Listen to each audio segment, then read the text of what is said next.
ध्यान से सुनो, कापी किताब बंद, समझ लो पहले, उसके बाद लिखने जाओ। ठीक है, चैप्टर का नाम लिया जाए भारत में विदेशियों का आगमन। भारत में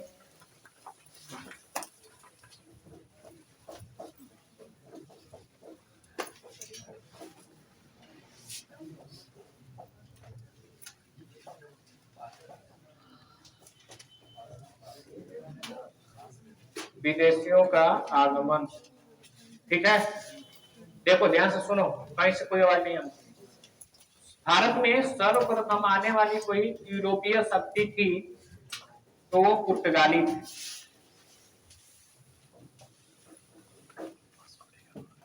भारत को सोने की चिड़िया कहा जाता था, ऐसे ही नहीं कहा जाता था। सोने की चिड़िया कहने का मतलब ये है कि इसकी मिट्टी में वो सुगंध है जो इस यहाँ पे आया, यहाँ से नहीं गया।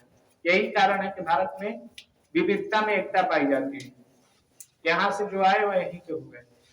भारत में दुनिया का सबसे अच्छा मसाला केरल में होता है। जो मसाला केरल में होता है, जम्मू कश्मीर में जाएंगे तो सेव और केसर बादाम जो होगा वो बहुत कम जगहों पे धरती पर पाया जाता है। दुनिया का सबसे ज्यादा बारिश मेघालय में होती है। बंगाल एक ऐसा राज्य है जहाँ पे 3 बार चावल की खेती होती है। झारखंड एक ऐसा है जहाँ नीचे से कोयला निकाला जाता है। कर्नाटक के कोलार से सोना निकाला जाता है। तो भारत की धरती एक ऐसी धरती है कि यहाँ पे जो भी आया तो उसको जाने का मन नहीं किया। और इसी कड़ी में भारत में आने वाले विदेशियों में सबसे पहले जो थे वो पुर्तगाली। पुर्तगाली के बाद डच आए, डच के बाद अंग्रेज आए, अंग्रेज के बाद डेनिश आए, डेनिश के बाद फ्रांसीसी आए। वो अलग बात है कि सबको खेत के अंग्रेज 200 वर्षों का राज किए, लेकिन ये सब आए थे। ठीक है, ये सब चैप्टर है, 1 चैप्टर 2 चैप्टर 3 चैप्टर सब पढ़ेंगे आप लोग एक एक करके, और बाद में अंग्रेज का। ठीक है, पहले नंबर है पुर्तगाली का, पुर्तगालियों के बारे में समझेंगे। ठीक है, पुर्तगालियों की बात किया जाए तो पुर्तगाली एक ऐसी शक्ति थी कि जो सबसे पहले भारत में आई थी। पूछा जाए कि भारत में विदेशियों का आगमन जो यूरोपीय देशों से हुआ उसमें से कौन सबसे पहले आया था, अंग्रेज, पुर्तगाली, डच, डेनिश, फ्रांसीसी? तो आंसर होगा पुर्तगाली। ठीक है, पुर्तगाली आने वाला सबसे जो पहला था 1498 ईस्वी में वास्को डी गामा आया था, और एक कालीकट आया था। कालीकट साउथ में पड़ता है, जहां का उस समय शासक हुआ करता था जमोरीन। वहां का शासक जमोरीन। ये आया भारत की खोज करने के लिए। ठीक है, भारत कहाँ है? आज के डेट में गूगल नहीं है कि मैप में राइट बोलो और आगे सेंटर है, ऐसा है ना, बताता है नहीं गूगल। पुर्तगाली में दूसरा जो था अल्मीडिया था। अल्मीडिया पूरे समुद्र पर, समुद्र से जहाज यहाँ से जितने भी कच्चा माल जाता था, जैसे रेशम, रेशम जो होता है सूती वस्त्र का जो कपास होता था, 98% भारत में पैदा होता था, 2% में पूरी दुनिया में। तो इसकी जो भी चीजें यहाँ से लेकर के जाते थे तो समुद्री ही माल था, समुद्र से लेके जाना था। 1909 ईस्वी में जहाज बनी जो ऊपर उड़ती है, 1909 में। ये बहुत पहले की बात है ना, बहुत पहले की बात है। तो इस कंडीशन में वास्को डी गामा जब आया तो कालीकट से जमोरिन ने उसने का शासक था, अल्मीडिया ने क्या किया कि समुद्र में पूरा अपना अधिकार जमा लिया। इस रास्ता होता है ना समुद्र में भी, इस रास्ते से हमारा व्यापार होगा। इस नीति को नीला पानी की नीति के नाम से हम जानते हैं। किस नीति के नाम से? नीले पानी की नीति के नाम से जानते हैं। और पुर्तगाली शक्ति का भारत में असली संस्थापक जो होता है माना जाता है अल्बुकर्क। किसको माना जाता है? अल्बुकर्क को। अल्बुकर्क ने गोवा, गोवा आज भी गोवा जाएंगे, गोवा एक ऐसा राज्य है कि भारत हमारा 1947 में आजाद हुआ था, लेकिन गोवा को 1961 ईस्वी में आजाद किया गया। ये आजादी के बाद आजाद हुआ। ये जब अल्बुकर्क आया तो इसने वहां का राजा जो था, भारत का जो राजा था, उसका नाम था, भारत में 500 से अधिक राजा थे ना, जिसका जितना ताकत था उतना बड़ा क्षेत्रफल था। यूसुफ आदिल शाह था, उससे गोवा छीन लिया और गोवा को अपने संस्कृति और राजनीतिक राजधानी के रूप में मूव कर दिया। अब उसका झलक आज भी देखते हैं। गोवा जाइएगा तो भारत का झलक नहीं, पुर्तगालियों का झलक दिखता है। रहन सहन, पहनावा, सब कुछ कैसा दिखेगा? गोवा पुर्तगालियों का दिखता है। ये एक ऐसा राज्य है जिसको 1961 में, तो 47 के बाद 48, 49, 50, 51, 52, 53, 54, 55, 56, 57, 58, 59, 61 में जाके इसको आजाद कराया गया, पुर्तगालियों को भगाया गया। नहीं तो पुर्तगालियों के अधीन था। ठीक है, उसके बाद बात किया जाए तो गोवा पे अपना एक रहना चाहिए ना, घर कहीं भी जाएंगे आप तो घर बना लेंगे ना, तो वो अपना गोवा में घर बना लिए सभी लोग। उसके बाद इन्होंने क्या किया था कि भारत में कुछ चीजें भी लाई थी। प्रिंटिंग मशीन लाने का श्रेय उन्हीं को जाता है। जड़ी बूटी भी भारत में यही लाए थे, जड़ी बूटी भी भारत में यही लाए थे। आलू भारत में यही लाए थे। तंबाकू भारत में यही लाए थे। आलू की सब्जी जो खाते हैं पुर्तगालियों की देन है, वही लेके आए थे। ठीक है, समझ में? उसके बाद इन लोगों की जो महारानी थी, जो चीफ महारानी थी, राजा या रानी कोई होगा ना, तो वहां की जो राजकुमारी थी उसका नाम कैथरीन था। और कैथरीन का विवाह एक अंग्रेज जो था जिसका नाम था चार्ल्स द्वितीय के साथ कर दिया। और चार्ल्स द्वितीय से विवाह किए तो दहेज की प्रथा उस समय भी थी। बम्बई दहेज दे दिए। बम्बई जो आज मुंबई कहलाता है, उस समय बम्बई, कुछ पुराने लोग बम्बई आज भी बोलते हैं। कहाँ जा रहे हैं? बम्बई, बम्बई, और इस समय मुंबई हो गया। ठीक है, तो ये बम्बई को दहेज के रूप में 10 पाउंड में बेच दिया ईस्ट इंडिया कंपनी को। जब कोई चीज फ्री में मिल जाती है तो उसका वैल्यूएशन कम होता है। उसको यूज ऐसे करेंगे कि क्या है, तो खरीद ले बने। 10 पाउंड में बेच दिया इसको, ईस्ट इंडिया कंपनी को। ठीक है, दहेज की। उसके बाद पुर्तगालियों का पतन डच ने किए थे। किसने किया था? डच। डच जो थे ये नीदरलैंड के थे, जिसे आज के डेट में हालैंड के नाम से जानते हैं। वो लोग इनका पतन कर दिए। उस समुद्री में आए तो इन लोगों को, उनकी समुद्री जो सेना थी, नौसेना, नेवी सेना, वो ताकतवर थी।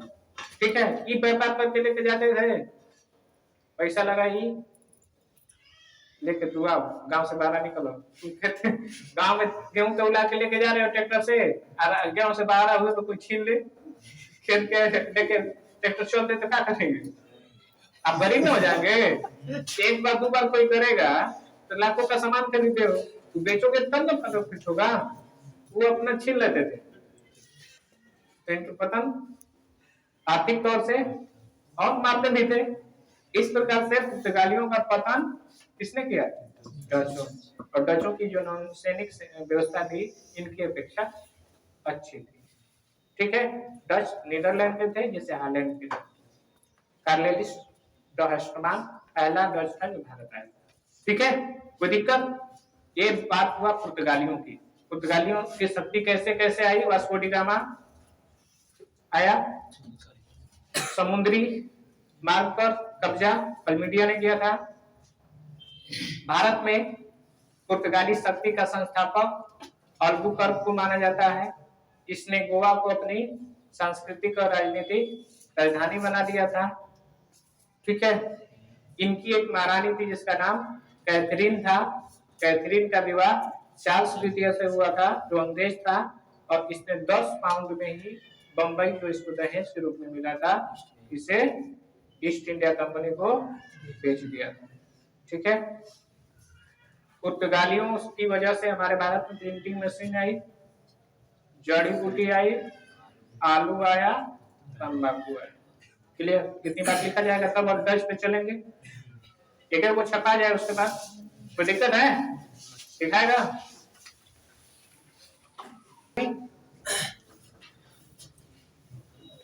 पुर्तगालियों को भगा दिए कौन?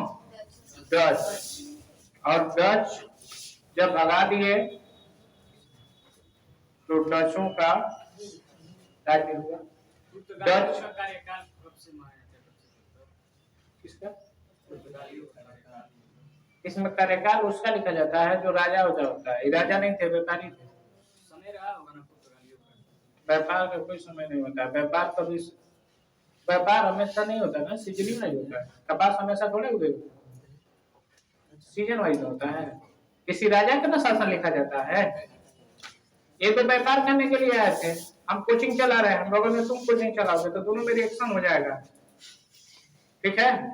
हो जाएगा ना, उसमें कार्यकाल से मतलब नहीं है, रिएक्शन से मतलब कि हमारा खाली नहीं था, हमारे खाली। समझ में आ रहा है? ऐसी चीजें होती है। डच पुर्तगालियों को क्या किए? ये खेल दिए। डचों में जो था वो नाम था कार्नेलिस द हस्तमान। 1595 ईस्वी में भारत आया। जब भारत आए थे सब डच, तो इन्होंने अपनी व्यापारी की जो कोठी थी, ये गुजरात है, गुजरात का पूर्वमंडल तट पर व्यापार, और इधर बिहार उड़ीसा जो है, उड़ीसा समुद्र से सटा है ना, तो उड़ीसा और बिहार के एरिया में पूरा व्यापार अपना फैला दिया, ठीक है? और व्यापार करने लगे, ठीक। उसके बाद इन्होंने अपनी एक व्यापारी कोठी बनाई थी कर्नाटक में। कर्नाटक में एक जगह है जिसका नाम था मुसलीपट्टनम। मुसलीपट्टनम में अपनी व्यापारी कोठी बैठा दिए, ठीक है? उसके बाद ये बात अंग्रेजों को गवारा नहीं लगा और अंग्रेजों और डचों के बीच में एक बहुत ही घमासान युद्ध हुआ था, जिस युद्ध को हम जानते हैं बेदरा के युद्ध के नाम से। बेदरा का युद्ध हुआ था 1759। 1605 में कंपनी स्थापित किए थे। बेदरा के युद्ध में हुआ ये कि अंग्रेजों की जो सेना थी वो ताकतवर हो गई, किसकी अपेक्षा? डचों की अपेक्षा, और डचों को भगा दिए मार के। इस तरह से बेदरा का युद्ध एक निर्णायक युद्ध हुआ, और इसी युद्ध के साथ भारत की धरती से डचों का सब आया, ठीक है? और एक नई शक्ति फिर जन्म ले ली जिसका नाम अंग्रेज, ठीक है? डचों का कोई खास इतिहास नहीं है। डच जो थे वो नीदरलैंड के थे, और नीदरलैंड को आज के डेट में हॉलैंड के जानते हैं। हॉलैंड सुने ना? ये चीज हमरा के कपड़ा लेते हैं तो कहता है कि का रे गाड़ी कौन है? समर सिंह है ना? क्या करते हैं? हाईलैंड से आए कारे, तो इस कंडीशन में यही हाईलैंड है जो नीदरलैंड के नाम से जाना जाता है, ठीक है?